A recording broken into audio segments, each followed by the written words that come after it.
Welcome to my recap of Stowaway, a sci-fi film about a man who accidentally hitches a ride on a 2-year mission to Mars. Enjoy. 3 astronauts take off on a 2-year mission to Mars. The crew includes Mission Commander Marina Barnett, biologist David Kim, and medical researcher Zoe Levinson. The takeoff is bumpy, but once they're in space, Marina ensures they begin a safe spin to create artificial gravity and unspools their solar panels. David is unsettled by the spin.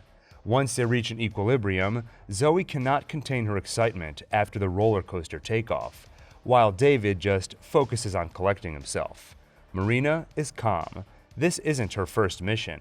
In fact, she's had 2 others, and this will be her last. Later, Zoe explores the ship and takes in the view of Earth. Then they broadcast to Earth and participate in an interview.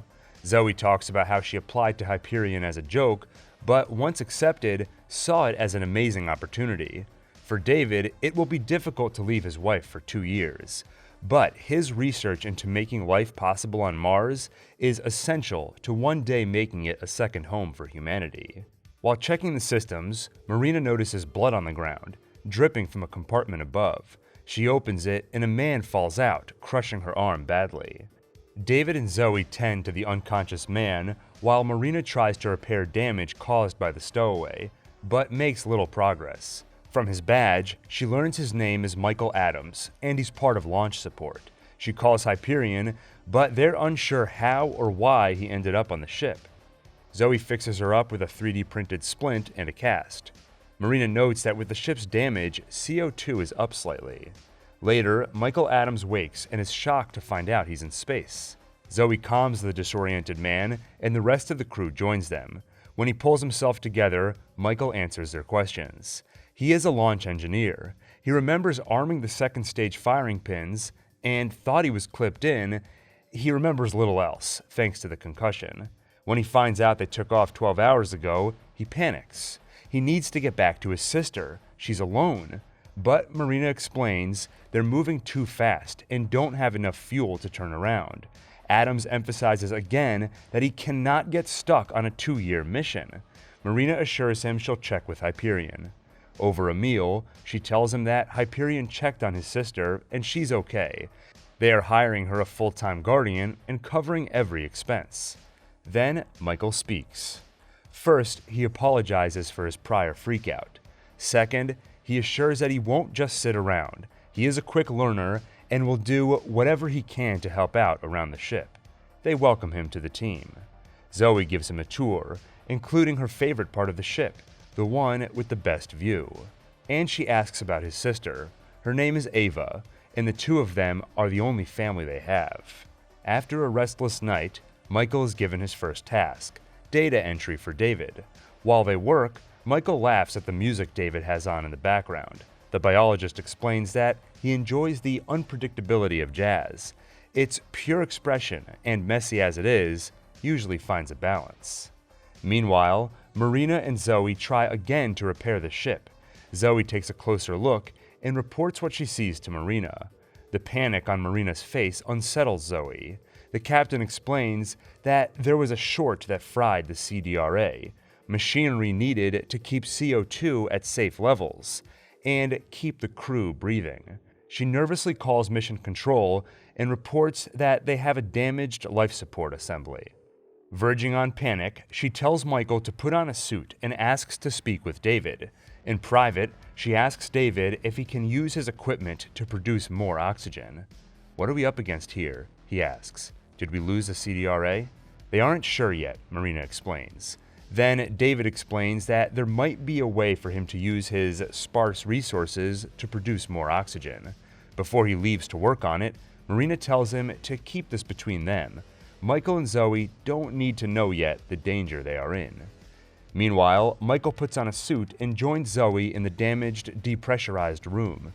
Together, they remove the CDRA. The reminder of just how little stands between them and the void of space unsettles Zoe. The work reopens Michael's stitches, and Zoe tends to his wound. He thanks her, not just for doing her job as a doctor, but also making him feel welcome. He removes his shirt so she can finish the job, and she notices burn scars on his chest. Later, David reports back to Marina. He used up half their algae and got about half the oxygen output they need, so Marina tells him to use the other half too. He points out that would leave him unequipped to do his research once they reach Mars. Research culminating from years of work. Is she sure she wants to throw all that away when they may still manage to fix the CDRA? She takes a breath and tells him that isn't going to happen. The CDRA is damaged beyond repair. Understood, David says, and begrudgingly does as asked. Michael sends his sister a video message about how well things are going. He thought he'd be a burden, but he's really found his place on the crew, helping out where he can. Going to space may have been an accident, but it may turn out to be a great opportunity. Meanwhile, David checks on the second batch of algae and sees that it failed. Marina holds back tears as she reports the news to Hyperion and walks through their limited options. Then she breaks the news to Zoe. Even with David's work on the algae, there is only enough oxygen on board for 3 people to survive. Zoe and David brainstorm other options. Zoe points out they had a giant tank of liquid oxygen used for the launch. There could still be some left in there. But Marina points out they have no way of knowing if there is any oxygen in the tank, and it would be way too risky to climb the tether and check. When Zoe wants to consider other options, Marina tells her to stop. This is not a call for solutions. Hyperion checked every possibility. Marina is only telling them so they can mentally prepare for the inevitable, that Michael, the stowaway, has to die. Zoe is not ready to accept that and asks how long they have. Technically, Marina explains, they can last another 20 days before it's too late. So, Zoe says, they should wait and take as long as possible to figure out a solution. David disagrees. It is too risky to wait. If too much time passes, maybe they all die instead of just Michael. At Zoe's behest, Marina gives in. 10 days, she says. That's it. David tries to protest, but Marina quiets him. Before parting, they agree to keep things from Michael for now. On a call with Hyperion, Marina defends her actions. She had to give her crew the 10 days to find a solution, even if it's futile. Otherwise, they'd be too racked with guilt to cope. 3 days later, Michael explains the burns to Zoe. He was 9 when an apartment fire orphaned him and his sister Ava. He's taken care of her ever since. That night, Zoe sobs quietly. Elsewhere on the ship, David makes a decision. He approaches Michael and speaks. I have something very difficult to tell you, he says. The CDRA is destroyed beyond repair, and even with every safety measure we have, there's no way for all of us to survive. He tells Michael they've tried everything they can to figure out a way, but it is impossible. Every day you're with us presents a danger to the crew and to the entire mission, he continues, and adds that he was forbidden from telling him this. Zoe convinced Marina to wait so they could figure this out. When Michael asks if they can figure it out, David says no. Hyperion would already know by now. And he hands Michael a drug, promising it would be painless. You would just fall asleep, he says. I'm sorry, Michael. David leaves and Michael sobs. He looks at a bracelet his sister made him and inspects the deadly needle. He sends another video message to Ava, apologizing that he can't be with her every step of the way and reminding her how tough she is.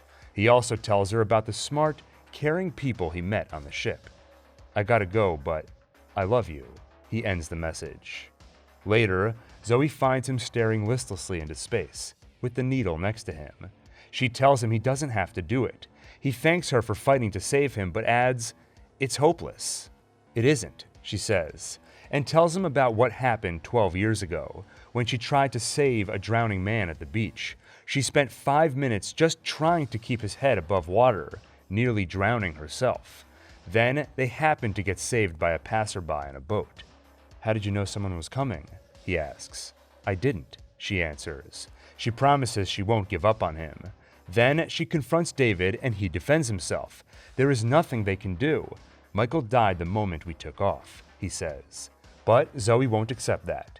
She begins teaching Michael how to climb the tether as a last-ditch effort to reach the tank in the hopes of finding oxygen. But Michael just can't get the hang of it.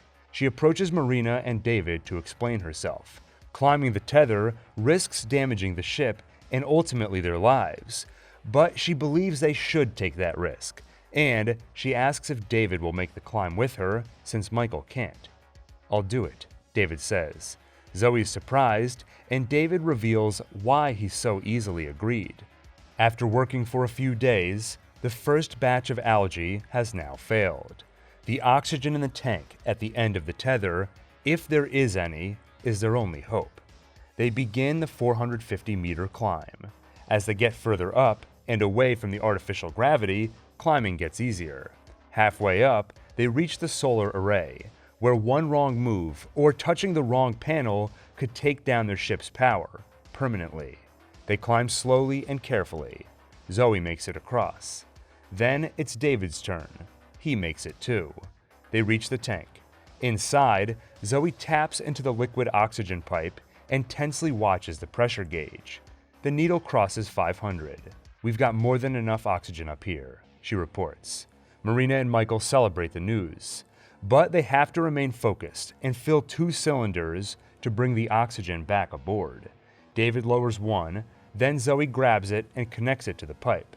The seal is imperfect, so some oxygen leaks, but enough makes it in. She fills the canister and sends it back up.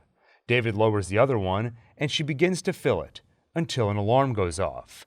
A solar storm approaches. Marina orders them to abort. If they're not back in 20 minutes, the radiation will kill them both. Zoe climbs out of the tank, leaving the second canister behind. Without it, there will only be enough oxygen for 3 of them.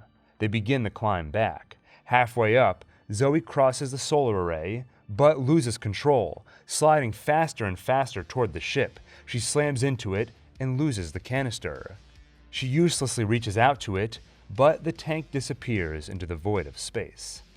Back aboard the ship, David breaks the mournful silence. He points out that their only hope is the second canister still in the tank.